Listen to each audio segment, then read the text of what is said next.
Alright boys, we're back, and today we are ranking male canon events because I really want to yap about something, and this topic just came to mind. So yeah, we've got stuff like the gym arc, the first breakup, fumbling a baddie, 3 a.m. thoughts slash motivation, and the I will save the school thing because we all had this, and I'll order them better, but like I've written a certain order of the stuff on the Word document on the list, but I'll probably do it a little bit differently.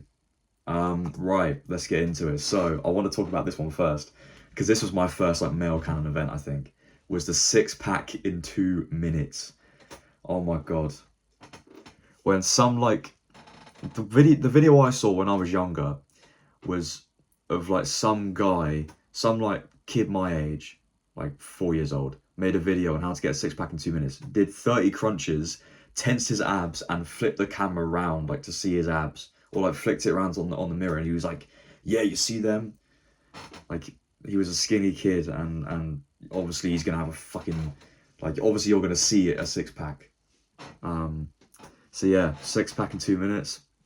I did a plank for a minute, and I did a 1 minute of just like the crunches, and I literally stood up on my sofa because I wasn't tall enough. Stood up on the sofa, looked in the mirror, and I was like, "Yeah, mum, dad, look, I got a 6-pack." And they were like, "No, you haven't. That's gonna go in like 3 minutes." And yeah, so I think this, honestly, I think this is I'll put this in B tier, a good middle of the road, a good introduction. The 6-pack in 2 minutes will go in the B tier. All right. Okay, next up is, speaking of the 6-pack in 2 minutes, the gym arc. The first gym lock-in, as I like to call it. The lock-in, the great lock-in. My lock-in was the great lock-in of the beginning of, was it 2022? Yeah, it's 2022. So I've been going for a while. And yeah, oh my god, in about 6 months I was skin and bone, but I was a bit of muscle as well, you know. I went from like chubby kid to, my diet was like alright. It wasn't great, but it was alright. So I went from like kind of tubby, not chubby, but like kind of tubby, to like eating the same food but just doing a shit ton of cardio and obviously the weights, and like taking advice from like different fitness YouTubers and stuff. And yeah, I had my gym arc, and the reason I had my gym arc was a girl I liked on my school bus. Yeah, she said, "I like you back, but I don't want a relationship." Yeah, man. And then I went to the gym, and I was like, that was my first like red pill experience. That was around the same time Andrew Tate was fucking coming up to the scene, and I was just like, I ate that shit up. So yeah, I locked into the gym. And the gym lock-in was good, but you know, obviously Tate's women views are they're less desirable. That's what I'm trying to say. The gym arc, I will rank this an S tier. This helped me. I was literally, I had no, I don't want to be like self-improvement guru, but I had no purpose in life. I had nothing in life. So I was like, I'm gonna lock into 2 things: 1, my GCSEs, and 2, the gym. And I did, and I literally, yeah, there were bumps in the road for sure, but yeah, I managed to scrape some GCSEs together. So yeah, the gym arc is going in S tier. The next one is another one when I was younger, or well, even now, helping your dad out with something. Usually people on the internet call it like holding the flashlight. I don't think I held the flashlight. I think I more just helped him set up things that he was building for me. And it was a scary experience. Or I would help him, like I would hold the bike while he would like pump air into the tires of the bike, like push bike and that. But yeah, so I never had like I don't really think I ever had like a flashlight experience, but it was similar to that. And honestly, I would rank this at like C tier, just because like, what did I call it? Helping. And yeah, no, it was like kind of traumatic because he was just like, hold the flashlight. Hold it still. God. Yeah, my dad was never that bad. He's quite quiet, but yeah.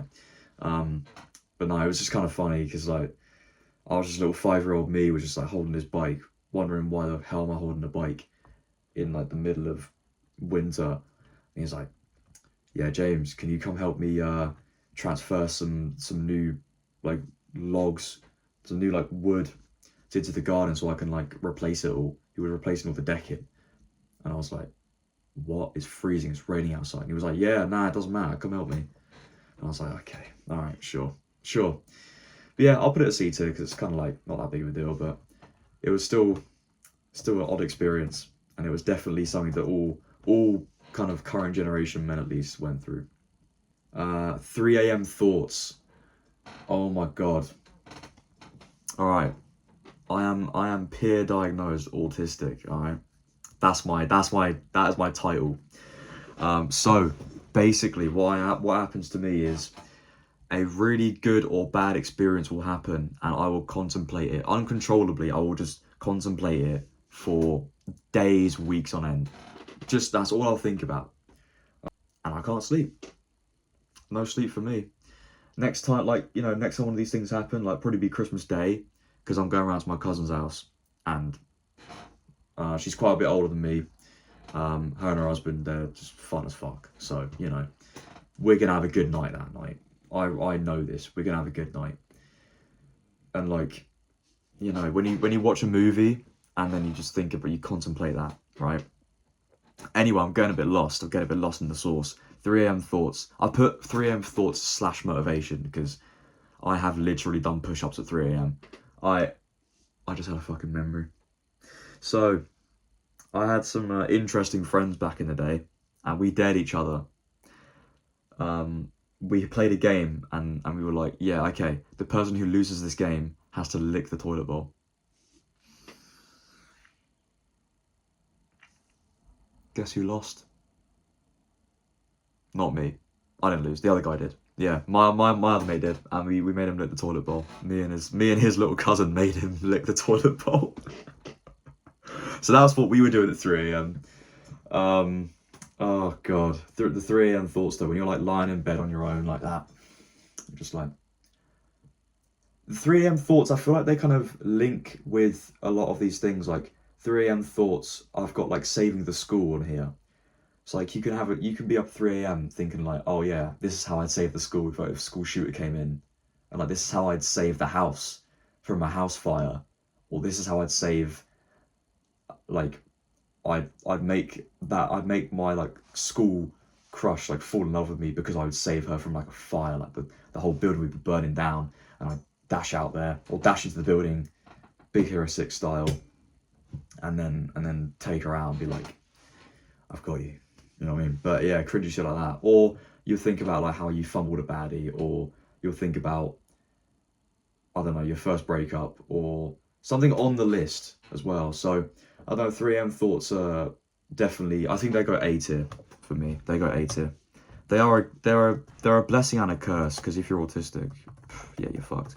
You're just thinking about, you're gonna have like a clip on loop throughout the night until you literally cannot stay awake any longer. So yeah, 3 a.m. thoughts go in A tier. Next up, the red pill phase, or as I never had a red pill phase when I was a teenager necessarily, but I had it when I was 15 going on 16. That was my red pill phase. But when I was 14 or 13, we had this little thing where I've described it as, you're 14 and think the only way to pull girls is to insult them. And we've all been through this, I think. I think we can all say, like, we had that phase, that, like, edgy phase of, like, nah, fuck you, you know? But that was our red pill phase. Before the red pill thing came on, that was our red pill phase. And I think it's definitely, it's not the most necessary thing in the world, to be honest. I'm just gonna be real. It's probably not the most necessary thing. Just, you know, I think for me, I was very not noticed that much in school. I can't lie to you. I was not noticed by girls or anything like that. But, you know, I'm not that type of guy to go out chasing girls. That's not really my thing. I used to be. Oh my God, when I was 14, I really wanted a girlfriend. And like, anyone who would give me any ounce of attention was just like, yeah, yeah, but yeah, you know, treating girls like shit, treating people like shit, it's not cool. Not cool at all. So I'll put this in D tier for that reason. To be honest, it's the first D tier thing. Actually, no, I bump it up to C tier. I'm not gonna lie to you, because it helps me indirectly, because it helped me realize. Oh, fuck me. It helped me, like I said, like realize why the red pill is so shit. It's because it's not a nice thing, you know.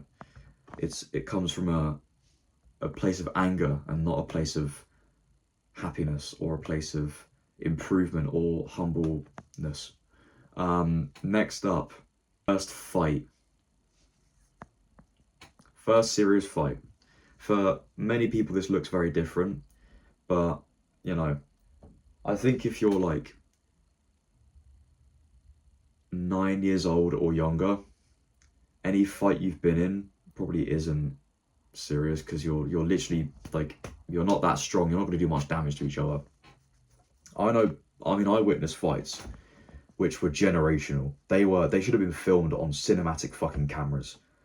The two biggest lads in my year had a fight, and it was, oh my god, it was like trying to contain two gorillas, two bloody, I don't know, the unstoppable force and the unbreakable wall collides. Oh my god. I've had a couple of, I've not had any serious fights, to be honest. I'm not gonna lie to you. I've not really been through this part of my development. I've not been knocked out or knocked down or anything like that. I've been punched. It's not very nice. I'm not a fighter. I'm not. Yeah, just so you know, I'm not a fighter. I'm not like trying to be a big tough hard man. Jesus Christ. There we go.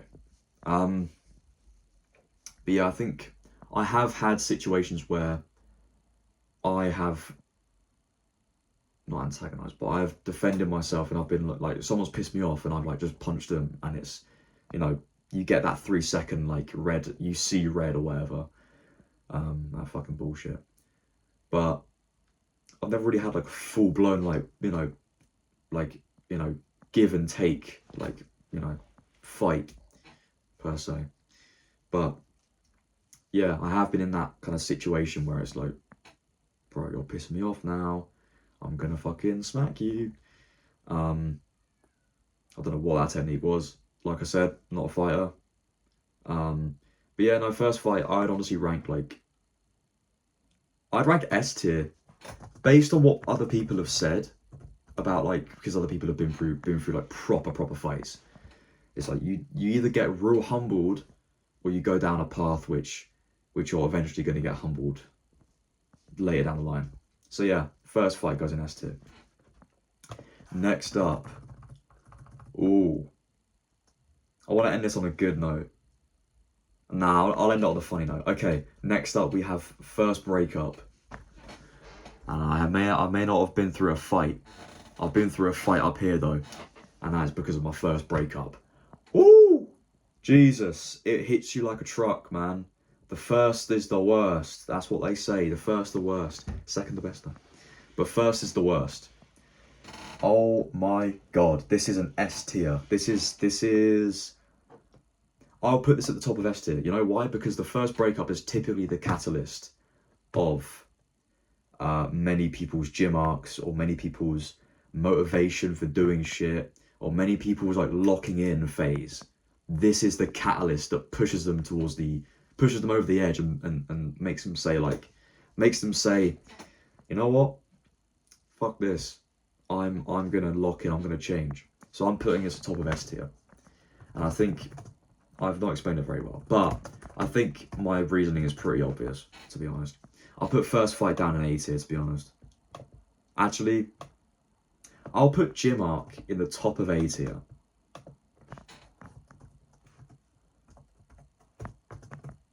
I think. Yeah, gym arc goes on top of A tier.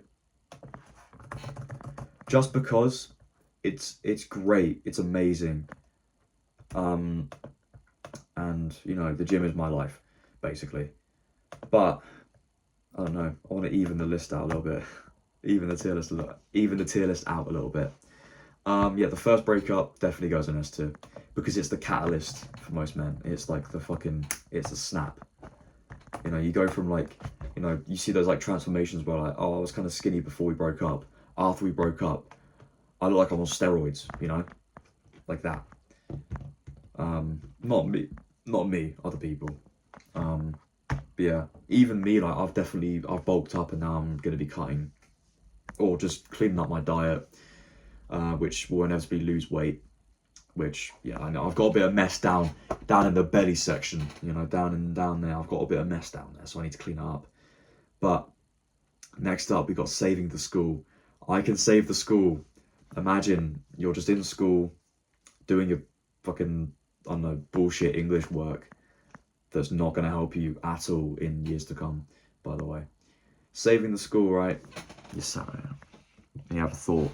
What if a school shooter came in right now? What would my tactic be? What would I do?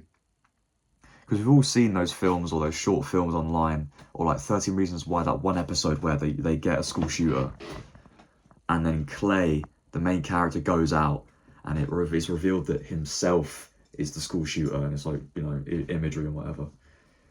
Realistically, the second we step out the door, we're done. We're done.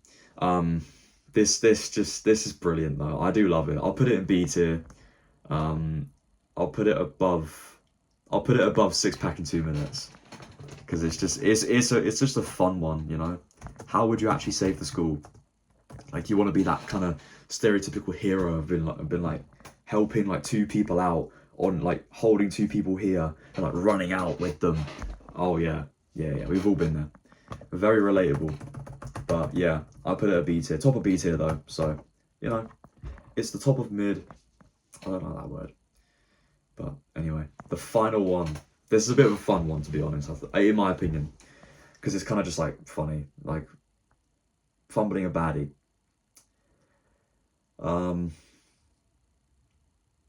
Yeah. It's funny when you look back on it like a couple weeks later. A couple weeks later onwards, if you look back on that, you're like, oh yeah, I fumbled. But then the best part about it is you learn lessons from it, and you learn, oh, I should have asked for her Instagram. Oh, I should have got her phone number. Oh, I should have just like not fucking stuttered in front of her, like, you know, like stuff like that. But yeah, no, life's too short, man. Life's too short to fumble a baddie. I've had a few experiences fumbling baddies, or not fumbling, just fumbling like girls in general. But yeah, we've all had an experience fumbling a baddie, where like you were so in there, and then something happens and it's just. Pff. Most of the time though, I don't think it's actually like fumbling. I think it's just them. All right, I'm not getting into my red pill thing, but like, I'll say this, right? Say you're messaging a girl. You're both messaging consistently throughout the day and throughout the weeks and whatever. You meet up like once. She says, oh yeah, I had a great time. You're like, yeah, I had a great time too. Let's do this again. Yeah, sure. And then she randomly decides to like just out of existence. That's not really your fault. Like you unless you did do something, you didn't really do anything. It's just she was, well, frankly a bitch, and, you know, didn't communicate the fact that she didn't want to see you anymore, or that, you know, whatever was going on. Sorry, I've got ADHD brain, cannot function without doing something. You know, that's on her. That's on her. But if you fumbled, like, if you started in front of her and like walked away, or if you just didn't ask her out, which is mostly like what I do with people. I just don't ask them out because I've got that autism brain, you know. I don't get social cues. I don't get that shit at all. I don't get social, and the biggest signal you can give is probably, I think most guys like physical touch. The biggest signal you can give is physical touch, or just literally asking them out. Just say like, oh, do you want to hang out sometime? Or like, do you want to do this, that, or the other? Just say it. But that's just my way of thinking. Like, social constructs, to me, I'm still learning them quite a lot. But yeah, fumbling a baddie, I think this will go, honestly, A tier, A tier.